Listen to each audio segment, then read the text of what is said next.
piercing scream echoes through the vast, empty throne room, a king's cry of pure terror. Yet there is no one and nothing there to threaten him.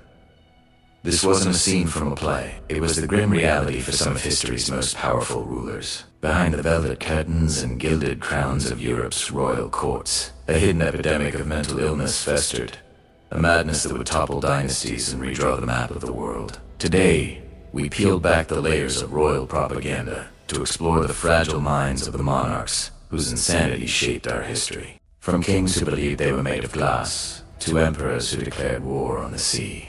These are the untold stories of royal madness. Imagine a king so convinced of his own fragility that he refused to be touched, fearing he would shatter into a million pieces. This was the bizarre and tragic reality for King Charles VI of France, often remembered as Charles the Mad. His reign began with promise, but a sudden, violent fever in 1392 triggered his first descent into psychosis. During this episode, he lashed out, killing several of his own knights in a fit of paranoia. From that day forward, his life became a nightmarish cycle of lucidity and insanity. His most famous delusion was the belief that his body was made of glass. To prevent his fragile form from breaking, he had iron rods sewn into his clothing, a makeshift suit of armor against an imaginary threat. He would often sit motionless for hours, terrified that any sudden movement would cause him to shatter. At other times, he would run howling like a wolf through the corridors of his palace, his identity completely lost to his illness. The court of France was thrown into chaos. While Charles was lucid, he was a competent ruler, but his frequent and unpredictable lapses into madness created a power vacuum that his ambitious relatives were all too eager to exploit, plunging France into a brutal civil war known as the Armagnac-Burgundian conflict. His madness effectively paralyzed the French monarchy, leaving the kingdom vulnerable to its greatest rival, England, and ultimately contributing to the devastating losses of the 100 Years' War. Across the English Channel, another powerful monarch was battling his own inner demons, a struggle that would have monumental consequences for the future of an entire continent. King George III of Great Britain is often caricatured in American history as the tyrannical madman who lost the colonies. While the tyrant label is a matter of historical debate, the madness was terrifyingly real. For decades, historians believed his episodes of confusion, paranoia, and manic agitation were purely psychological. However, modern medical analysis suggests he suffered from porphyria, a rare genetic blood disorder. The symptoms of acute porphyria can mimic mental illness, causing severe abdominal pain, anxiety, hallucinations, and delirium. During his bouts of illness, George III's behavior became alarmingly erratic. He would talk incessantly for hours until foam frothed at his mouth, his speech becoming nonsensical and his blue urine a classic sign of porphyria staining his bedsheets. His condition worsened dramatically during the height of the American Revolution. As the colonies fought for their independence, the king who should have been leading the British war effort was often incapacitated, locked away from public view, his mind lost in a fog of illness. The political instability caused by his recurring madness created a crisis in British government. It hampered decision-making and weakened the British position at critical moments,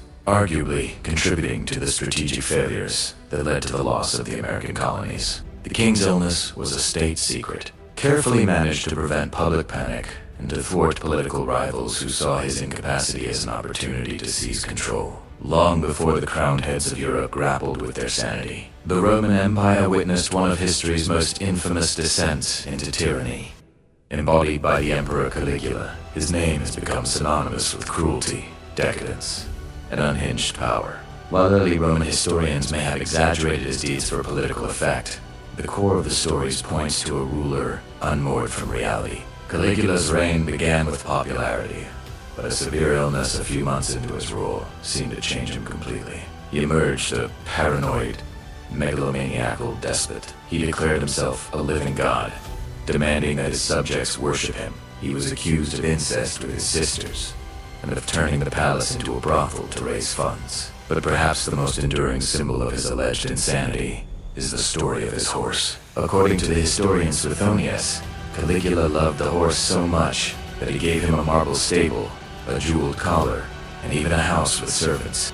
The ultimate insult to the Roman Senate was Caligula's reported plan to appoint Incitus as a consul, the highest office in the Republic.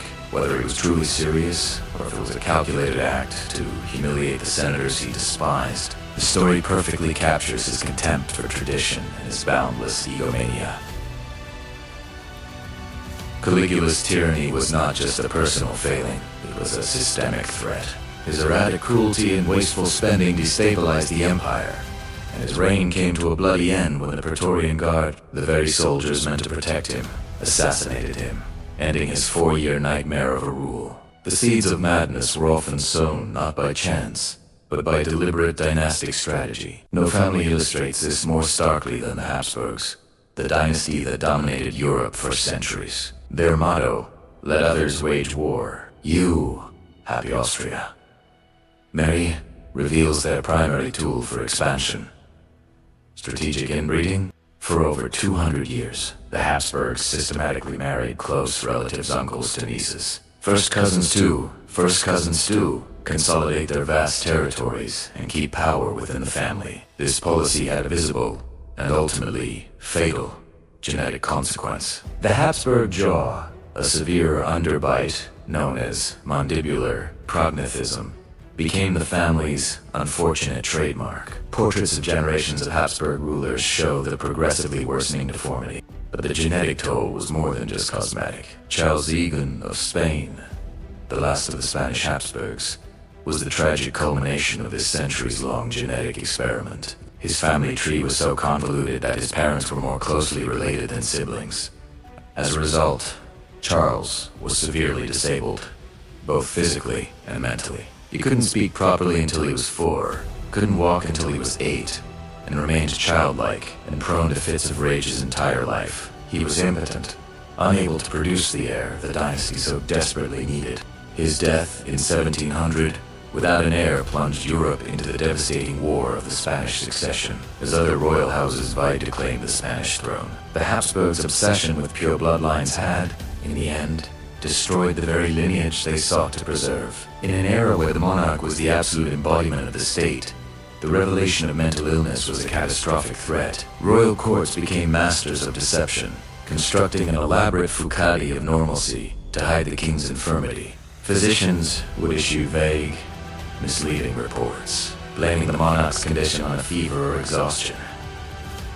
Courtiers were sworn to secrecy, and public appearances were carefully choreographed to occur only during the ruler's brief periods of lucidity. This conspiracy of silence was a desperate attempt to maintain order and stability. But secrets in a royal court are currency, and whispers of the king's madness would inevitably leak out. For ambitious nobles and rival nations, a monarch's insanity was a golden opportunity. Relatives would plot to be named regent, effectively seizing power for themselves. Foreign enemies, like England during the reign of Charles VI, would press their military advantage, knowing the French leadership was in disarray. The throne, meant to be a symbol of unshakable power, became the epicenter of intrigue, betrayal, and a silent, vicious struggle for control. The kingdom's fate hung precariously on the daily mental state of a single individual. The madness of monarchs was never just a personal tragedy. It was a powerful catalyst for historical change. The mental breakdown of Charles VI weakened France, prolonging the 100 Years' War. The insanity of George III created a leadership vacuum that helped the American colonies win their independence. The genetic collapse of the Spanish Habsburgs triggered a continent-wide war. These crises exposed the fundamental weakness of absolute monarchy, a system of government entirely dependent on the health and sanity of one person. As the people witnessed the chaos and instability wrought by their rulers' fragile minds, the mystique of royalty began to crumble. The idea that kings ruled by divine right seemed absurd when the king himself was howling at the moon or believed he was made of glass. This disillusionment fueled the fires of enlightenment, thinking, and planted the seeds of revolution. The madness in the palace, once a hidden shame, became a public symbol of a broken system, paving the way for the end of an era and the dawn of a new world built not on bloodlines, but on the radical idea of self-governance. The screams of mad kings did not just echo in empty throne rooms. They echoed through history, heralding the fall of crowns and the rise of the people.